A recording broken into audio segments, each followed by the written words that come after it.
artigos sobre os seguintes temas: Inquisição e suas vítimas em Portugal e seus domínios, religiões e religiosidade no mundo ibero-americano, criptojudaísmo, cristãos novos. Como debatedora, nós vamos ter a professora Jaqueline Herman, que, por incrível que pareça, com a trajetória mais longa, é o menor currículo fornecido por ela própria.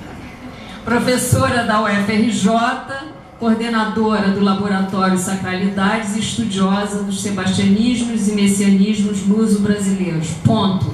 Acho que o Vanfas lançou moda hoje de manhã. Enfim, mas é isso. Eu vou apresentar hoje uma comunicação intitulada Remédio para a Alma, Moléstia para o Corpo, Doenças Contagiosas no Convento da Ajuda do Rio de Janeiro. Essa comunicação deriva de um projeto de pesquisa que eu venho desenvolvendo há cerca de 3 anos, junto com outros projetos. Então, são resultados parciais de pesquisas ainda em andamento. Eu comecei explorando as caixas de petição de entrada no noviciado e profissão das religiosas no Convento da Ajuda do Rio de Janeiro. Já fiz alguns resultados dessas pesquisas, já publiquei alguns resultados, em que eu fazia um trabalho assim, mais prosopográfico de algumas dessas trajetórias. Nessas petições de entrada no noviciado, nessas caixas que estão no arquivo da Cúria Metropolitana do Rio de Janeiro, um conjunto de petições me chamou a atenção. Eram petições de freiras que pediam para sair do claustro. Então é sobre essa documentação que eu vou tratar hoje. Então eu vou ler para me ater ao tempo que me é dado. Fundado em 1750, na cidade do Rio de Janeiro, o Convento de Nossa Senhora da Conceição da Ajuda foi o 4º estabelecimento monástico feminino a ser estabelecido na América Portuguesa. A historiografia que analisou tais instituições chamou a atenção para o contraste representado pelo pequeno número de fundações femininas na América Portuguesa em comparação com as dezenas de estabelecimentos do mesmo tipo fundados no Reino de Portugal ou nos vice-reinados da Nova Espanha e do Peru. Escassez de recursos materiais, necessidade de povoamento do território e resistências do padroado régio constituem alguns argumentos utilizados para explicar o caráter tardio da fundação de conventos femininos na América Portuguesa. O Convento de Nossa Senhora da Conceição da Ajuda pertencia à ordem concepcionista e estava sujeito à jurisdição ordinária do Bispo do Rio de Janeiro. Na comunicação que apresento agora, serão utilizados requerimentos encontrados nas petições de entrada no noviciado do Convento da Ajuda. As petições aqui em análise diferenciam-se das demais contidas no mesmo fundo documental. Constituem pedidos encaminhados por freiras ao bispo diocesano, solicitando permissão para deixarem o claustro, para cuidarem melhor da saúde. Esta documentação, de análise ainda inédita, pretende ser trabalhada a partir da tripla perspectiva da história das instituições, do corpo e das relações de gênero. Com relação à perspectiva institucional, as fontes permitem dialogar com as determinações do Concílio de Trento, que tinham tornado a clausura feminina um voto perpétuo, e que poderia apenas ser quebrado em pouquíssimas exceções. Dentre as exceções alegadas pelas freiras, estava a posse de doenças contagiosas, que poderiam colocar em risco a vida das demais religiosas. Criavam-se assim mecanismos para flexibilizar as rígidas normas da clausura tridentina. Sob o ponto de vista de uma história social e cultural do corpo e das doenças, a documentação também permite refletir sobre as transformações ligadas à percepção do corpo feminino no ambiente do claustro. Na vasta literatura de espiritualidade produzida na Europa Católica, constitui um gênero importante os relatos de vida de frades e de freiras, considerados modelos de virtude para as suas respectivas ordens. Em tais obras, que se pautavam por convenções da hagiografia, ocupavam um lugar de destaque as penitências e os rigores físicos com que os servos de Deus tratavam seus corpos. Nesta literatura, as doenças deviam inclusive ser pacientemente suportadas como prova de santidade. Em contraste com este modelo ascético, os registros que serão aqui alvo de análise representavam a saúde do corpo de uma maneira positiva. Anexadas às petições das religiosas, encontravam-se testemunhos de médicos, cirurgiões e de outras freiras, que atestavam a necessidade da saída do claustro a fim de recuperarem a própria saúde. Por fim, as fontes em pauta permitem dialogar com os estudos das relações de gênero. A saída das freiras do ambiente do claustro era uma operação complexa. A comunidade conventual procurava encontrar todas as garantias possíveis para que, a pretexto de cuidar da saúde, as religiosas que deixavam o convento não perdessem também a honra associada ao recolhimento. Assim, as freiras que deixavam a clausura passavam a viver na companhia de matronas de confiança, em geral ligadas à família da própria religiosa. As três perspectivas... desculpa, isso aqui é para pular. Eu vou tratar agora, muito rapidamente, das normas existentes na legislação eclesiástica referentes à clausura feminina e ao trato, ao cuidado das doenças das religiosas. Vai ser uma análise rápida.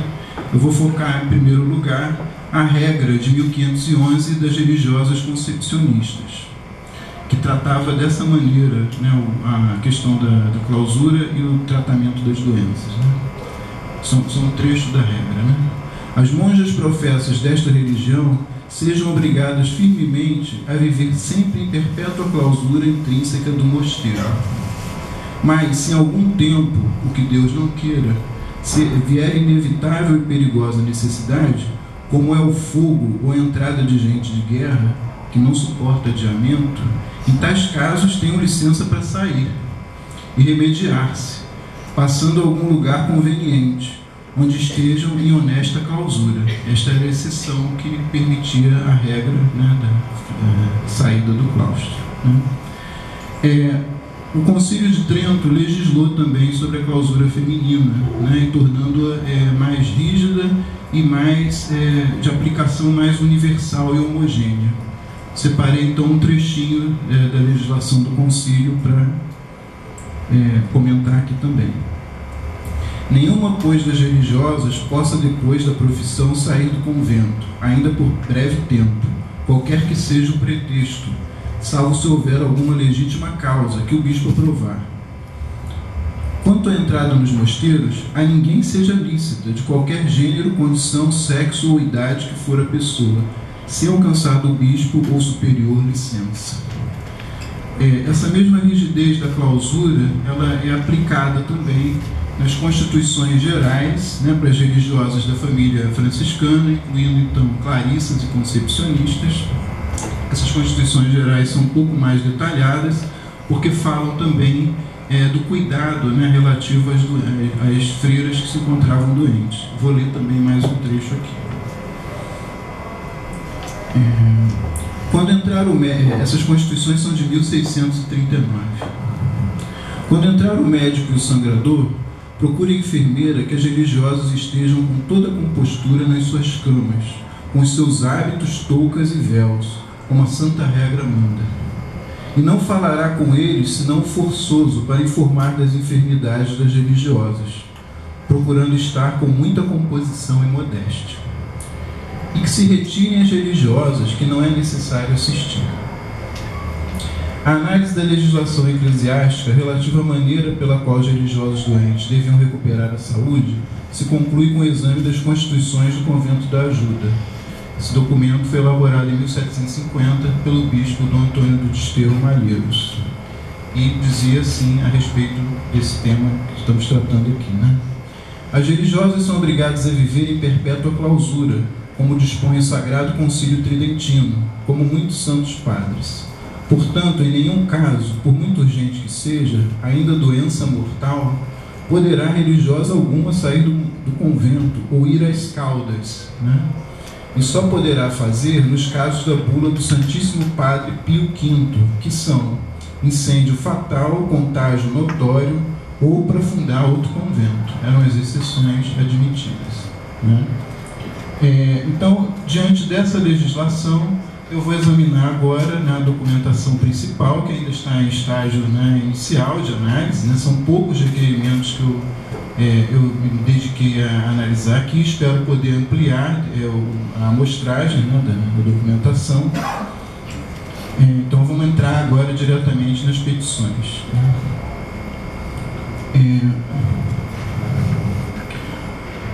A documentação examinada provém dos registros de entrada no noviciado e profissão no Convento da Ajuda do Rio de Janeiro. No recorte cronológico situado entre princípios da década de 1760 e 1800, a caixa que guarda a referida documentação contém 27 petições. E dentro dessas 27 petições do noviciado, há 3 petições de freiras que requeriam saída do convento para se tratar das doenças. É nessas 3 últimas petições que eu estou me baseando aqui para expor, né, as considerações que se seguem. Os documentos em questão apresentam uma estrutura geral semelhante. A petição da freira, as justificativas de médicos para a saída da clausura, devido à natureza contagiosa da doença, os testemunhos de algumas religiosas, as autorizações da comunidade conventual e das demais autoridades eclesiásticas. Um dos autores, né, dos poucos, né, que cuidou, né, de analisar esse tema, né, em particular, né, a saída de freiras do convento, Ricardo Silva, argumenta que os problemas de saúde alegados pelas freiras poderiam encobrir outros interesses, vindo a constituir uma estratégia para quebrar a rígida disciplina monástica, particularmente nos casos em que o ingresso na clausura ocorria somente para atender a pressões da família. Sem excluir essa hipótese, que é interessante, né, no sentido de que enfatiza o protagonismo feminino, né, não foi possível ainda encontrar indícios na documentação, né, que demonstrassem, né, que as freiras que estavam saindo do convento estivessem simulando, né, doenças que não existiam. Né? Ao contrário, acho que os documentos que eu vou comentar, essas freiras elas passam por uma rígida inspeção, né, como vou comentar agora. Né?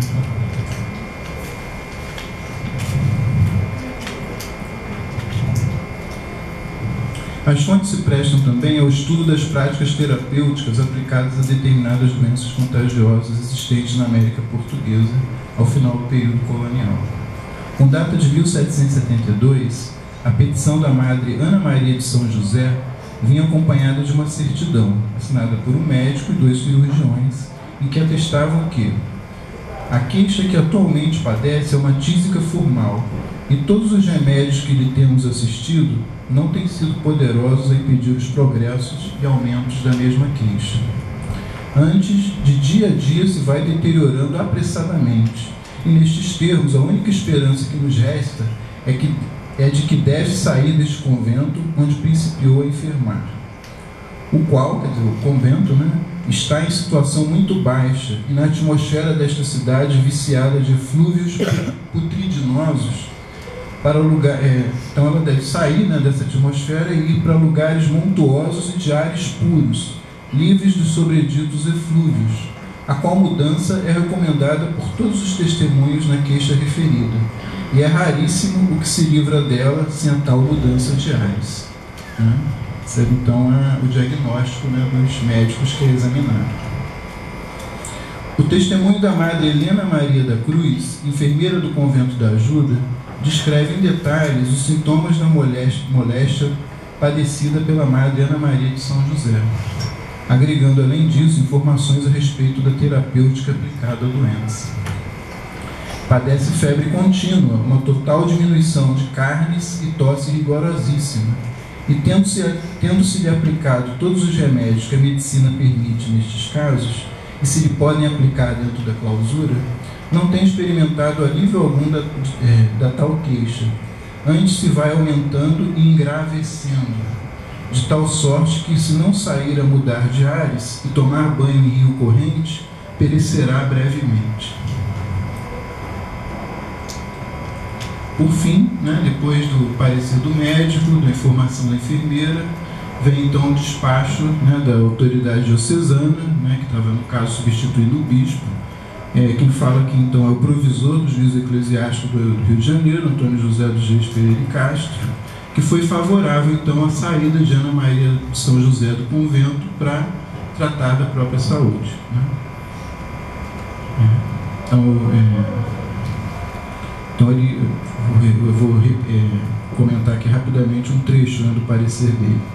O perigo de vida, do qual só poderá livrar-se com o uso de banhos em rio corrente e mudança de ares, cuja causa nestas circunstâncias é suficiente, sendo comum dos doutores para egresso da clausura, não obstante o voto que dela fez na sua profissão, por ter sempre o voto que dela fez na sua profissão. Havendo então examinado, né, eu não vou comentar todos os casos aqui, só vou usar esse como exemplo, havendo então examinado, né, esses diferentes, né, passos, né, da petição, né, que compõe um processo, né, até relativamente justificativa de uma doença contagiosa, né, que poderia afetar todo o claustro, né, eu vou comentar agora as providências complementares que eram usadas para, como eu tinha falado no início, cercar, né, de cuidados a saída dessa freira do convento, isso é, que ela ficasse sob a tutela, né, da própria família de origem, né, ou de gente da mais estrita confiança, para que a sua honra não corresse risco. A maior parte dos que eram acusados de judaizar davam conta de que, em conversas com parentes e conhecidos, nossa personagem afirmava viver, observar e crer na lei de Moisés para a salvação de sua alma, realizando jejuns, como o jejum do dia grande, rezando a oração do Padre Nosso, sem dizer Jesus no fim, e fazendo orações judaicas, além de guardar, ao modo dos judeus, os sábados de trabalho como dias santos, vestindo camisa lavada, configurando a realização do Shabat. Seria apontada como herege, apóstata da fé católica, negativa pertinaz, impenitente e encobridora de hereges. Por suas culpas, incorreria em sentença de excomunhão maior e confisco de seus bens para o fisco e Câmara Real.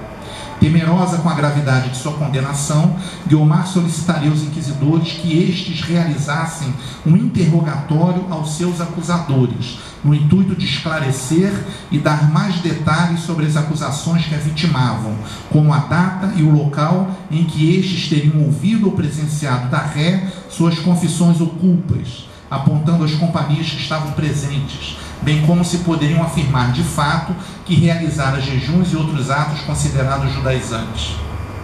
Mas seus esforços de defesa não geraram o resultado esperado. Pela suposta gravidade de seus comportamentos, o processo terminaria com a sua condenação ao braço secular, que ocorreria no auto de fé datado de 17 de junho de 1731, cerca de 2 anos após sua prisão. Condenada à pena máxima, foi das poucas mulheres na América Portuguesa levada ao braço secular por conta de suas culpas. Também dos últimos casos de comportamento judaico a serem processados e punidos pelo Tribunal do Santo Ofício, visto que, em época de luzes, já em tempos do Marquês de Pombal, posteriormente, seriam extintas por lei as diferenças entre cristãos velhos e cristãos novos, pondo fim ao drama perseguitório por comportamentos ou suspeitas judaizantes. Diferente de Ana Rodrigues, o caso anterior, que teve uma segunda morte, ou seja, os ossos queimados depois de já morta, Guiomar foi queimada viva, nos espetáculos de massa organizados pelo Santo Ofício para demonstrar seu poderio, misericórdia e justiça através da didática da violência. As mulheres aqui citadas, e assim eu termino, dentre tantas e tantas outras, alcançadas ou não pelo Santo Ofício, foram das representantes máximas do criptojudaísmo durante o tempo de perseguição inquisitorial. Como elas, outras mulheres viveriam ambiguamente, divididas entre o catolicismo que repudiavam e o judaísmo que lhes era vedado, desconhecendo ambos, mas praticando ora um, ora outro, de acordo com o local e as conveniências. Mártires do judaísmo, sofreriam pressões, ofensas, calúnias e discriminações enquanto lutavam para manter vivos e repassar às novas gerações os ideais da religião oculta que insistiam em deixar viva na memória. Obrigado.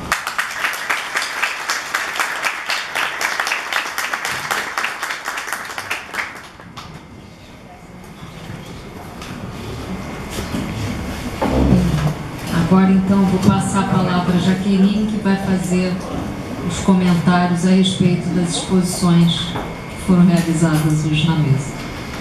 Bom, mais uma vez, olá a todos. Eu estou aqui cumprindo essa função, né, depois de 3 apresentações absolutamente instigantes. O trabalho do Ângelo, que eu mais conhecia, o trabalho da Gina, eu já tinha visto falar sobre ele num evento, mas o do William era completamente desconhecido para mim, né? Então, eu agradeço, primeiro, a participação, né, de vocês, dos convidados, e a oportunidade de ler esses trabalhos que claramente indicam pesquisas em andamento. Pesquisas com documentação extensa e diversa, no caso de Georgina e Ângelo, concentradas em processos da Inquisição Portuguesa, no caso de William, documentação abrigada no arquivo da Cúria Metropolitana do Rio de Janeiro. Nos trabalhos apresentados por Ângelo e Georgina, nos aproximamos da vivência híbrida da religiosidade judaica na América Portuguesa, estudada por Ângelo, e das insondáveis experiências criptojudaicas das freiras cristãs novas em conventos portugueses seiscentistas, que a gente até sabe pouco por esse seu texto, né? A gente sabe mais das acusações do que mesmo das práticas e das denúncias que elas sofreram. O William nos apresenta a vivência de mulheres enclausuradas no convento da Ajuda do Rio de Janeiro no século XVIII. Não há dúvida de que todas as pesquisas apresentadas têm na questão de gênero sua base de reflexão, na medida em que analisam destinos, comportamentos e desvios balizados pelo lugar destinado às mulheres no mundo luso brasileiro dos séculos XVI ao XVIII. Assim sendo, os estudos apresentados integram um esforço já considerável de análise sobre o papel e a ação das mulheres na esfera da religião, aqui tanto a católica como a judaica, no caso do trabalho de Ângelo, trazendo questões capazes de abrir novas possibilidades analíticas sobre essas vivências e suas relações com o entorno maior que as cercavam. Nos casos de Georgina e William, as relações com o mundo institucional, controlador e punitivo da Igreja. No caso de Ângelo, as variações de papéis experimentadas pelas mulheres de origem judaica e o preço que pagaram por isso diante do Tribunal Inquisitorial. O que guiou minha intervenção nessa mesa foi a curiosidade despertada pelas pesquisas apresentadas, por aspectos que me chamaram mais atenção e outros que me pareceram menos claros, razão para aproveitar esse momento para levantar algumas questões para cada um dos 3 palestrantes. Mas, ao contrário da exposição, eu vou fazer minha intervenção na ordem inversa. Vou começar até obedecendo uma certa ordem cronológica e uma familiaridade da maior para menor, no sentido até de cronologia e de trabalho, que o trabalho do Ângelo eu já acompanho há muito tempo, né? Então, vou começar pelo Ângelo, com quem já mantenho antigo e longo diálogo, pois acompanho o desenvolvimento de sua pesquisa desde o mestrado. No trabalho apresentado hoje, Inquisição e Mulheres Judaizantes no Espaço Ibero-Americano, você retoma o tema de sua tese de doutorado sobre o papel feminino no criptojudaísmo colonial. Ao analisar o processo de Ana Rodrigues e alguns de seus familiares, você defendia a importância das mulheres na manutenção de práticas e crenças judaizantes. Lembro de ter perguntado já a você se era possível identificar a contínua repetição de práticas domésticas e secundárias na vida do judaísmo, a efetiva manutenção da crença. E ainda, se esse judaísmo que sobreviveu no fundo das casas, na cozinha literalmente, podia indicar de fato a continuidade do judaísmo, ou apenas sua versão domesticada, sem e com trocadilho, feminilizada de uma essência perdida. Isso é um debate antigo nosso, né? No texto que recebi, você indica alguns casos de participação direta de mães na orientação para que seguissem a lei de Moisés, restritas ao mundo doméstico, vigiadas e não raro sozinhas, teriam tido papel central na provisão, aí cito, provisão de mantimentos, manutenção da ordem, ensino das primeiras letras, lições de moral. Você afirma que, aspas, a importância das mulheres como propagadoras da memória judaica salta aos olhos, mas todos os exemplos que deu, poucos se referiam à posse e leitura de livros sagrados ou a práticas exclusivamente masculinas exercida pelas mulheres, à exceção da circuncisão, e eu vou mencionar isso daqui a pouco. Sabemos que quando a primeira visitação do Santo Ofício português chegou ao Brasil, em 1591, parte, se não a maioria dos acusados de manter esnoga, ser mau cristão, defender a vinda do Moisés, açoitar o crucifixo, dentre muitas outras acusações, estavam mortos, como é o caso do marido da própria Ana Rodrigues, e de Afonso Mendes, exemplo que conheci através desse texto que eu recebi agora. Nos dois exemplos, veja as práticas femininas das acusadas circunscritas à esfera doméstica, à exceção do caso de Ana de Oliveira, filha de Afonso e Maria Lopes, que teria herdado do pai algumas práticas, dentre as quais a de circuncidar os meninos, fugindo totalmente dos preceitos judaicos que vedavam às mulheres a presença direta nesse ritual. Por que ela passou a exercer essa função? É possível saber? O pai já era morto, não tinha irmãos que dessem continuidade às funções masculinas desse judaísmo tropical? Teria sido autorizada pelos patriarcas, entre aspas, a subverter completamente preceitos tão rigorosos? Vou voltar a essa questão, mas ainda nesse caso, aproveito para perguntar sobre o julgamento dessa Ana, que você diz que aconteceu pelo próprio visitador na página 9, sem que fosse enviado ao Conselho Geral. E eu não entendi, eu queria que talvez você me explicasse. Sabemos que não houve tribunal no Brasil e que o visitador não estava autorizado a julgar denunciados, né?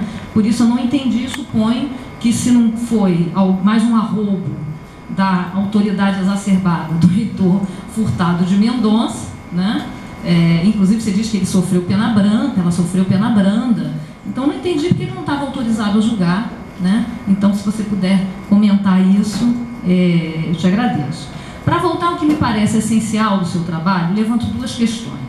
A primeira se refere à tese sobre o caráter ambíguo e híbrido da religiosidade vivenciada pelas criptojudaicas na América, entre igrejas e esnogas, compartilhando práticas tradicionais e as imposições da vida cristã e católica. Essas mulheres, essas cristãs novas, teriam sido levadas a confundir vivências externas de cultos e rituais, mas também interna, muitas vezes confundindo, diz você, a tradição cristã com ensinamentos judaicos, divididos entre o catolicismo imposto e o judaísmo que lhes fora arrancado, desconhecendo ambos, praticando-os de forma igualmente equivocada, de acordo com as conveniências e necessidades.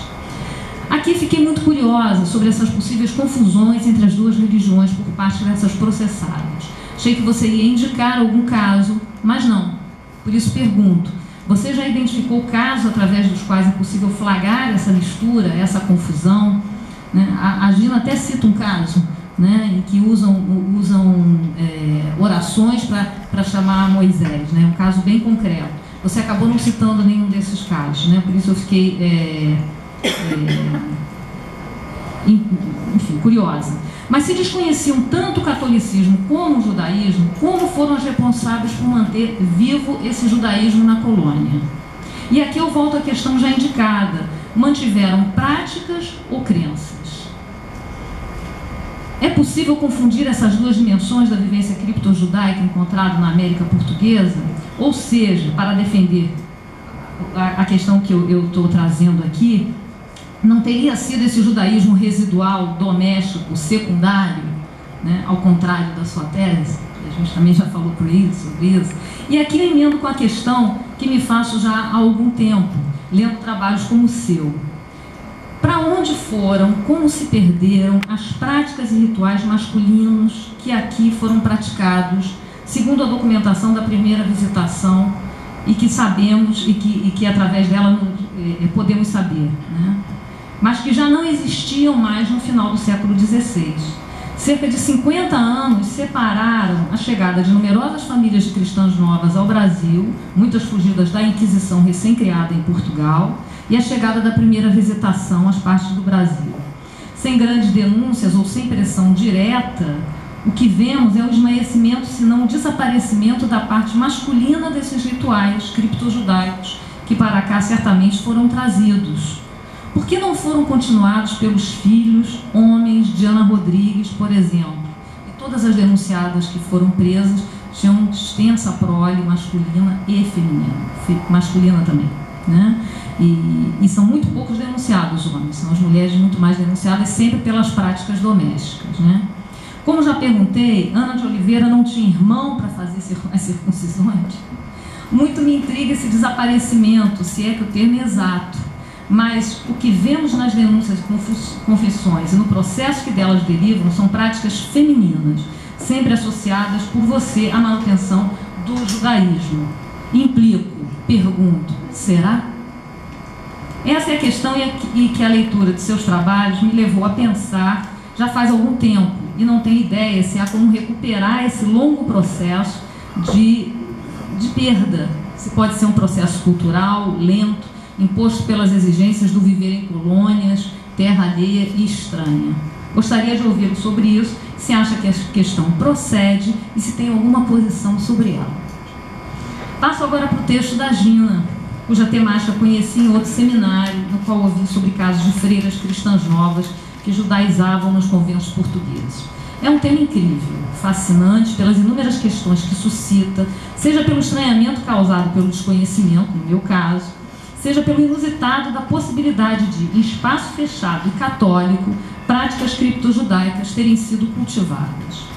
Trata-se de pesquisa ampla e ambiciosa, traçar perfil social das freiras cristãs novas nos conventos portugueses processados pelos tribunais de Lisboa, Coimbra e Évora. Se entendi, você vai cobrir todos eles. Então, minha primeira pergunta é como é que você chegou a esse número, como é que você levantou isso? Porque a gente sabe que lidar com a gente lida sempre com o número do processo, né? Os processos não estão classificados por crimes.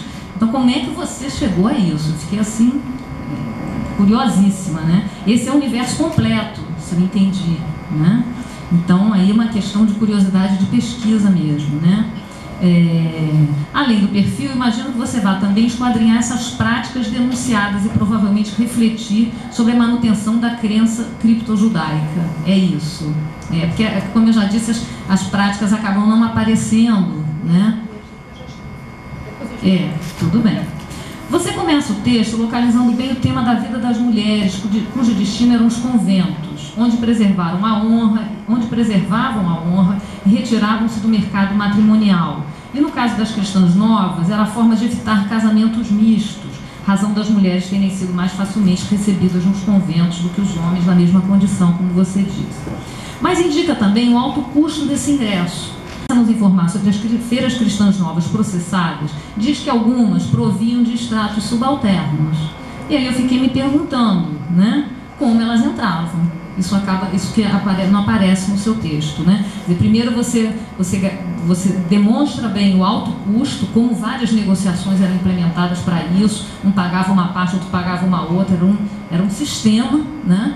E de repente a gente vê uma série de mulheres, de filhas de artesãos, ingressando nos conventos. Então, o corpo das mulheres e sobre as doenças contagiosas da época. As fontes aqui são os pedidos das reclusas do Convento da Ajuda do Rio de Janeiro, entre 1762 e 1800. Você nos informa que as constituições gerais não permitiam a saída dos conventos, devendo o atendimento ser sempre feito nas dependências dos mosteiros. Os pedidos analisados são, portanto, quebra dessas regras e indicam um novo momento de intervenção médica nas formas de organização social e religiosa, levando ao que você chama de medicalização, ou que algum autor, não sei, chama de medicalização do espaço conventual, na medida em que, nos 3 casos, houve autorização das autoridades religiosas, baseadas em pareceres médicos, para sair. Mostram ainda um certo trânsito de profissionais masculinos em claustros femininos. E fiquei curiosa para saber se há referência a problemas decorrentes desse contato mais direto com homens em espaços para confinamento de mulheres. Porque os cuidados para que, quando essas mulheres saíssem, tantas pessoas os acompanhassem, cometer com as... Não sei, cada uma delas tinha que ter uns 20... não sei, guarda-costas, não sei como é que fazia isso, porque não podia passar por ali, tinha que ser... Como é que administrava isso? Quer dizer, acho que não administrava tão bem como devia, mas, enfim, é digno de nota, né? A quantidade de itens que precisam ser observados. A saída das internas abriu um conjunto de outros problemas, difíceis de saber exatamente como eram controlados. por onde passavam, com quem se comunicavam, onde deviam ficar, como se movimentar quando o tratamento exigia, como a necessidade de banhos. Como isso era controlado? Ou se imagina que era? Pergunto eu. É possível saber se há casos de egressas que não retornaram? Já identificou algum caso em que não houve doenças, que não houvesse doença associada? O caso de Joana Bernardina de Santa Teresa permite que tenhamos ideia da quantidade de pessoas e contatos que podiam ser feitos fora do convento. A documentação permite saber sobre essas consequências perigosas? Pergunto eu. Você discorda da hipótese de Ricardo Silva sobre a possibilidade dos pedidos de saída terem outras razões, terem servido de estratégia para quebrar a rígida disciplina monástica, principalmente em casos em que o ingresso na clausura atendia a pressão familiares? Você diz que suas fontes não permitem essa conclusão e indica uma possível relação entre o contexto político pombalino, avesso à clausura, e a abertura dos conventos aos saberes ilustrados da medicina. Sugere, assim, um alto nível de intervenção política na vida isolada dos conventos. É isso? Pergunto eu. Como toda a rede de autorizações necessárias teria atendido a esses novos ventos e a essa ação externa, porque você mesmo demonstra como era difícil sair, era um conjunto de pareceres e de profissionais, eram muitos passos, né? Pelo que vimos, são muitos os trâmites até autorização para a saída, por isso fiquei muito curiosa sobre a hipótese que levanta. Você diz na página 16, pode-se propor que as petições de egresso de clausura com a finalidade de tratamento médico constituíam um argumento a mais contra o enclausuramento de mulheres em conventos. De alguma maneira, então, está dizendo que a motivação para a saída podia não ser exatamente médica? Quer dizer, você está apontando uma questão institucional, mas não sei se você se afasta tanto assim da hipótese que o Ricardo Silva aponta sobre essa perspectiva, da razão da saída não ser médica, né? É isso. Julgado aqui, e provavelmente, né, com quase toda certeza, deve ter sido um dos motivos que levou o Conselho Geral a dar uma bronca nele, cancelar o restante da visita, que é para a África, ele ia do sul do Brasil para a África, e ele voltou para Portugal. Então ele abusou do poder que tinha, não tinha autorização para isso, julgou. O José Antônio Gonçalves de Melo, no Gente da Nação, ele diz que por conta desses casos a gente poderia até pensar que houve um tribunal no Brasil, mas um tribunalzinho. É um tribunalzinho, mas enfim, eu não concordo com isso, não chegou a concordar, né? Bom, você fala muito aliás, você fala, né? Eu falo muito de uma memória judaica, mas na verdade isso que você está chamando de judaísmo tem que vir entre muitas e muitas aspas, né? Eu acho que efetivamente não é o judaísmo tradicional, é o que era possível fazer, né?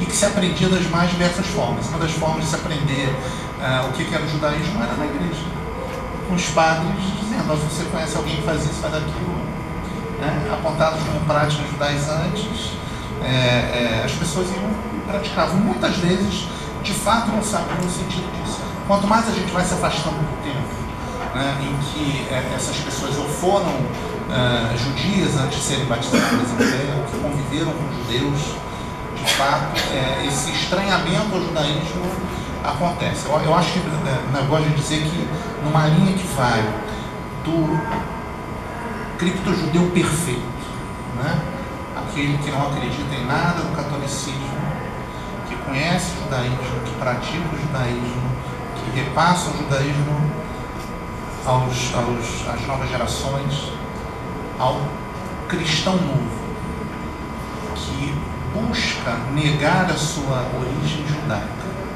e se adaptar e aceitar da forma mais franca possível para o catolicismo, há uma linha de infinitas possibilidades. Ou seja, nenhum cristão novo vai ser igual, nenhum criptojudeu vai ser igual. Vai depender do tempo, da circunstância, do lugar, das condições, da posse ou não de livros, do contato com outros judeus, criptojudeus, né? Então acho que isso varia muito, né, nesse sentido. Por isso eu chamo de judaísmo impossível, né? Não muitas vezes é um judaísmo negado pelos próprios judeus. Vou contar uma história. Tem uma historiadora portuguesa, da Universidade da Beira Interior, se não me engano, chama Maria Antonieta Garcia, tem um livro chamado Judaísmo no Feminino. Ela conta uma história muito interessante, que quando se comemoraram os 500 anos da expulsão dos judeus de Portugal, em 1996, voltou-se a Belmonte. Então tem toda aquela história lá dos cristãos novos de Belmonte, redescobertos na década de 1960 e tal, né? E o consulado de Israel financiou, o Estado de Israel financiou a construção de uma nova sinagoga em Belmonte, para comemorar esses 500 anos da expulsão.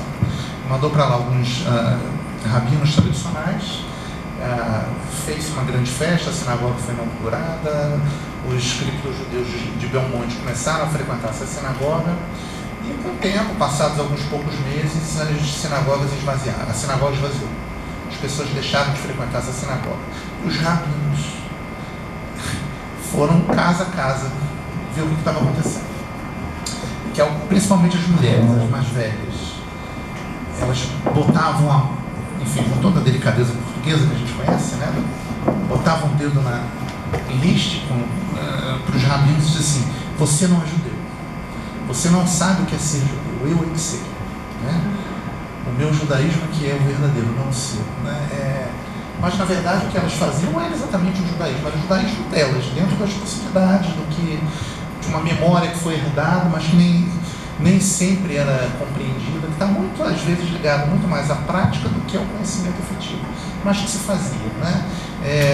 Isso também vai acontecer, né? Por isso eu acho que é uma ambiguidade aí, de fato, não só esses cristãos novos que querem judaizar, nem sempre sabem exatamente o que estão fazendo, embora creiam que aquilo seja uma prática ligada ao judaísmo, né? Mas não entendem. Então, Jaqueline, eu acho que tudo que você apontou procede, e acho que é mesmo isso, né? Vou responder logo primeiro o levantamento dos processos, como é que eu cheguei. A Torre do Tombo hoje ela já está informatizada, a gente já não tem mais acesso aos rosários, então isso facilita muito. Eu encontrei a primeira freira, foi uma freira queimada, relaxada, aquilo me criou uma curiosidade enorme. Eu cheguei a ela através de uma lista de auto-fé. Estava procurando outra coisa e levei um susto. Saí pela Torre do Tombo, numa altura, perguntando se alguém conhecia aquilo. Que história era aquela? Não, ninguém conhecia. E aí eu falei, conhecia, eu pedi um processo, é claro que aparecem depois outras denúncias, outras testemunhas, e eu fui chegando, foi crescendo essa lista. Depois disso, já com o auxílio da torre informatizada, eu pude verificar, pelo menos até o momento, o que consta como número pelos processos, todas acusadas de criptojudaísmo, né? Agora, e daí entra uma outra questão, não vou seguir a ordem não, mas aí discutindo aqui qual é a força, se existe uma mistura religiosa, o que pesou mais no caso, né? Se foi essa mistura religiosa ou se foi, na verdade, o próprio compasso, o próprio ritmo da ação inquisitorial. Acho que todos os fatores externos tiveram um peso enorme na produção desses casos todos. Porque eu não acho, né, que essas moças fossem, na verdade, praticassem um judaísmo às escondidas. Elas mantinham por conta desses vínculos familiares e porque a ideia que a gente tem de convento que ele descreve é um convento do século XVIII, é de se fazer diferença em relação a isso. Para Portugal, mesmo no XVIII, essa barreira ainda não existe em relação ao exterior. Quer dizer, Trento já definiu tudo, como é que é a maneira correta de agir, mas na prática os conventos têm uma certa independência na maneira, e as mulheres inclusive têm o gerenciamento dessas contas, elas têm uma independência, porque nem tudo dá para dizer aqui, alguns eu fui fazendo artigos aqui e lá, e eu queria hoje trazer uma outra notícia, né? Mas eu já escrevi uma outra autora e tratei exatamente desse aspecto, quer dizer, como o mundo externo tinha um contato, como elas tinham um contato muito frequente e intenso com o mundo externo não só com os familiares, mas faziam teatro, iam para a janela, sabiam o que estava se passando, muitas visitas na grade do locutório da família, e os irmãos diziam, e quais eram as práticas? Não comer peixe de pele, tomar certas precauções que são todas domésticas, né? Mantendo esses costumes para ser rica e honrada. Os irmãos iam até lá na hora da visita e diziam isso, repetiam. Então, no fundo, por isso eu não defendo a ideia de um criptojudaísmo, primeiro, porque elas desconhecem a razão daquilo que elas estão praticando. Não tem uma vinculação religiosa de que elas estão fazendo isso em memória, por exemplo, de alguma coisa. Por outro lado, a própria educação católica, apesar de ser um convento, ela é muito deficiente. É claro que aquela que tem, nessa altura, o interesse em ser freira, mesmo para valer, vai conseguir. Mas não há, na gerência, na maneira de funcionar dentro do convento, porque a regra não é seguida ao pé da letra. Elas têm, por exemplo, elas têm que dormir, o dormitório deve ser coletivo, todas elas têm casas particulares. É uma espécie de condomínio. Elas vivem ali como querem, né? Tem uma relação com o pomar, às vezes tem referência a um ou outro escravo que toma conta das coisas. Então elas têm uma independência que elas, como mulheres, certamente não teriam do outro lado, né?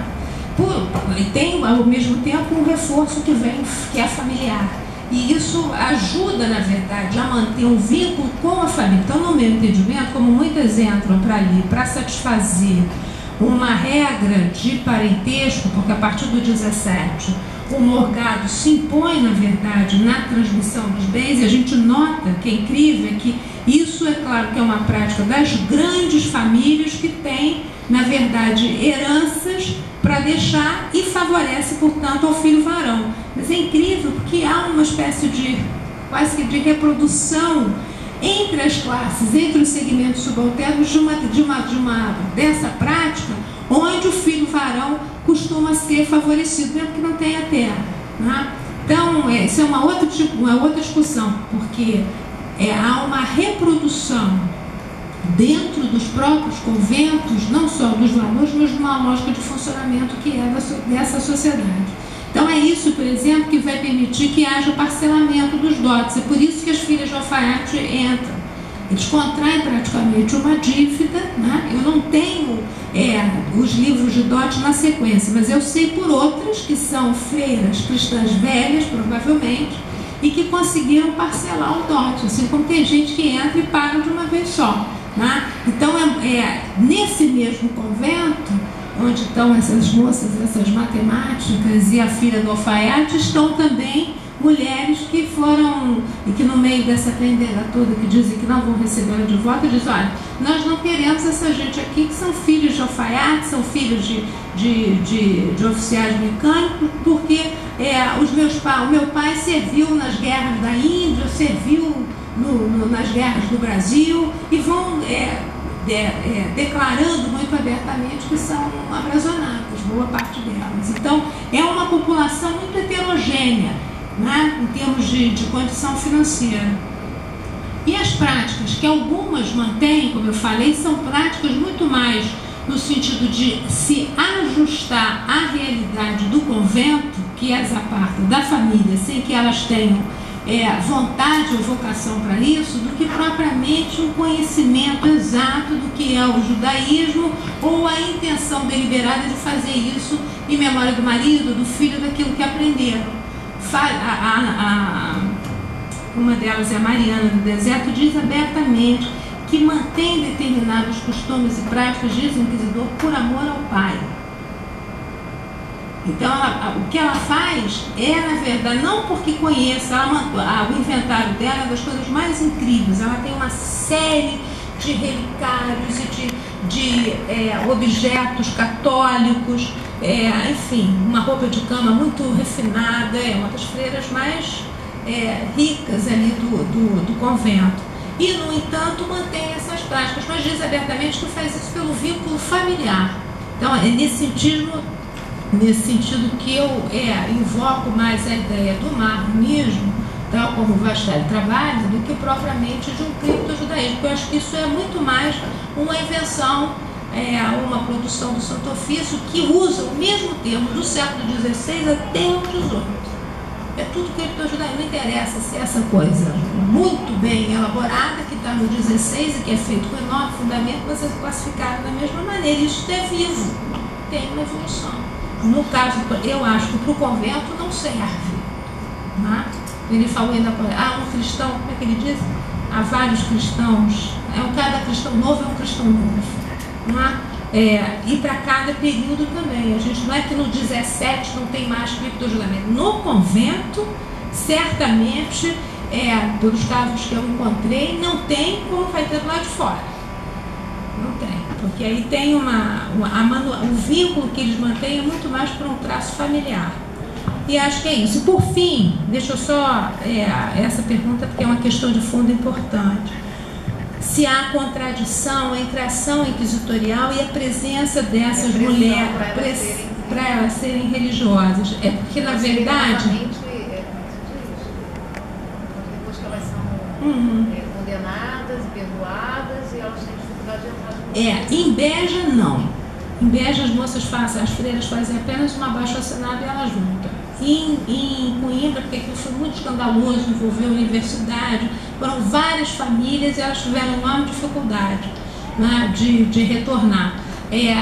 Mas só se consegue entender o porquê dessas diferenças articulando isso a política desenvolvida por cada diocese. Os bispos têm nesta altura um papel importantíssimo. O bispo que está em 1620, que é o Castelo Branco, e que está à frente da sede de Coimbra, é super importante. Foi um dos homens que chegou a criar um menino que era cristão novo, um filho adotivo, mas não que por isso fosse menos tolerante, né? O menos intolerante.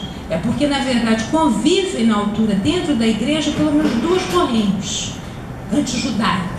Uma vai apostar na integração e na persuasão, apanha esse povo na igreja que eles vão esquecer essa religião. E uma outra, que é inquisitorial, que vai perseguir. Não, para acabar com isso, a gente tem que perseguir mesmo e evitar que eles se encontrem, etc. Então, eu acho que o trabalho caminha mais ou menos aí. Tá bom? Obrigada. Agradecendo então as perguntas, Jaqueline, não sei se eu vou poder responder a todas agora. Em primeiro lugar, a questão da medicalização, né, ela vem por inferência, né, de uma historiografia, né, que trabalha, né, com a medicalização, né, do cotidiano, né, a partir de fins do século XVIII, princípios do XIX, durante Freire Costa e outros. Cláudio Rodrigues trabalhou com a questão da medicalização dos sepultamentos, então eu elaborei essa expressão em função, né, dessa historiografia. Assim, no século XVIII, a partir da América Hispânica, existe toda uma literatura médica também que vai criticar o histerismo feminino no claustro, na clausura, né? Práticas, né, de ascetismo extremo, né, transes, né? Todo aquele tipo de prática, né, religiosa, de espiritualidade, derivado de uma literatura hagiográfica, né? Então, acho que nesse contexto há mais condições, né, para se intensificar, né, a presença desse saber médico, né, em cima desse espaço da clausura. Em teoria, a intervenção dos médicos nesse espaço conventual, essa intervenção podia ocorrer desde a bula Decore et Honestitate, né, que é do Pio V, uma bula do século XVI, editada logo após o Concílio de Trento, e que previa, né, aquelas restrições, né, doença contagiosa e tal. Agora, como minha documentação é da segunda metade do século XVIII, eu não tenho meios, né, enfim, o Convento da Ajuda é só fundado em 1750. Em teoria, né, essa intervenção médica ela poderia ocorrer anteriormente, né, mas eu estou limitado ali pela minha documentação. A questão de administrar essas saídas, eu acho que isso devia ser muito difícil na prática fazer isso, né? Acho que isso implicava, né, um controle fora do espaço conventual, enfim, é impossível, né? Enfim, mas eu ainda não tenho muitas evidências, né, para enfim, saber como na prática funcionava isso, né? Esperar aí que, avançando a documentação, eu possa tentar aprofundar essa questão. Uma pergunta que você colocou nessa relação entre a intervenção médica e as medidas pombalinas, acho que são duas esferas de ação distintas, né, que ocorrem concomitantemente. Enfim, essa caixa que eu escolhi para analisar, de 1762 a 1800, ela é a quarta na sequência da documentação do Convento da Ajuda. Nessa caixa, as três caixas anteriores, ela tem um volume de documentação similar, né? Assim, essa caixa cobre 4 décadas, as três caixas anteriores cobrem um período de 11 anos, ou seja, a quantidade de freiras que entrou, né, nos 11 anos iniciais é muito maior do que as que entraram em 40 anos. É um período de restrição de entrada no noviciado, né? O saber médico, a intervenção do saber médico vai se dar na outra ponta, na saída, né? Então a associação que eu tentei fazer é que tanto na entrada quanto na saída vão existir mecanismos de campos de ação distintos, né? Que vão limitar, que vão restringir, né, esse espaço, né, da clausura, que vão flexibilizar ou vão impedir, no limite, né, a entrada de novas freiras, né, nesse espaço conventual. Mas são mecanismos de ação distintas, né? Eu não vejo, por exemplo, a ação dos médicos amparada, né, pelo Estado, né? Eu acho que ela funciona de uma maneira relativamente autônoma, né? Baseado num tipo de saber, né? Ligado ao corpo, à saúde, né? Enfim, são coisas distintas, né? Me parece. Enfim, não sei se ficou mais claro.